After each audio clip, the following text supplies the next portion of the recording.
County and consulted with the community about the ongoing projects, and I have the following to say.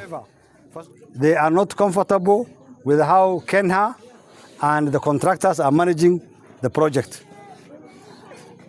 Kenha has not published the contract details about the project on its website. There is no transparency on the project, on how all the documentation of the project in terms of security management, labor management plans, corporate social responsibility projects, and different locations. That information is missing from their website. We have written to them to declare that information, the responsibility of each of the contractors. I have visited the contractors' offices for Lot 1, and I have known that 50% of the employees of that contractor, the Chinese contractor, is not from Wajir County. And Tarbaj sub-county has 0 employee on this project. And yet the project is Wajir, Tarbaj, Kutulo. So Tarbaj sub-county, even the labor committee of Tarbaj sub-county has never been consulted for even 1 employee. So we ask Kenha to ask the contractor to make sure Tarbaj gets its share of employment, gets its fair compensation for marams that are being excavated, and make sure the rehabilitation of all maram pits into environmentally viable places for tree planting. They are lying to the people by saying we compensate according to land acreage. The compensation for National Land Commission for land acreage is based on the land that the road is passing, not the sites for the maram. The sites for the maram is based on the quantities of maram that is excavated. So the formula for compensation must change from land acreage to maram tonnage. They must compensate the people according to the tonnage of maram they are compensating, because that is how they are being paid by the World Bank. They are being paid according to the tonnage. They are not being paid according to the acreage.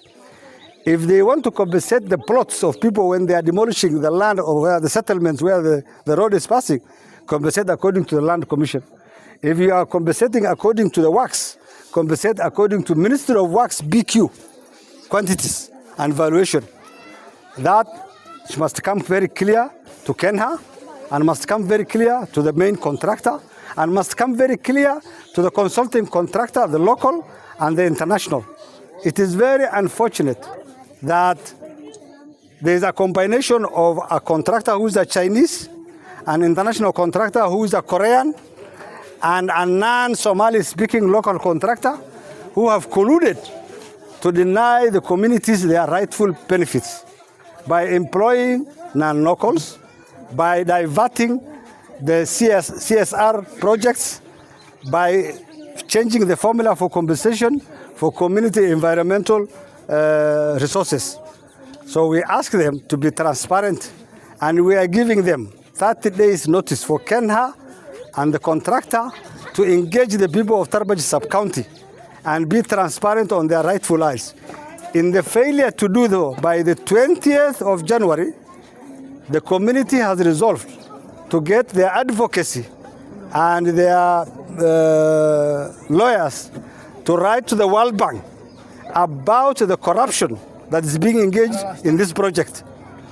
Secondly, the Tarbaj sub-county community are complaining about the local consortium, the Red Cross, the Human Rights, and the other CBOs who are masquerading to represent the local community, yet they are not engaging the local community. They are looking for personal favors, subcontracts, some allowances on behalf of the community. This project must be ruled out of all cartels if it's supposed to benefit the community. And we ask the President, as we thank you for this project, as we wish to, that thankful to convert into votes, Kenha must be prevailed on to make sure it discharges its responsibility to the people of Tarbaj sub-county.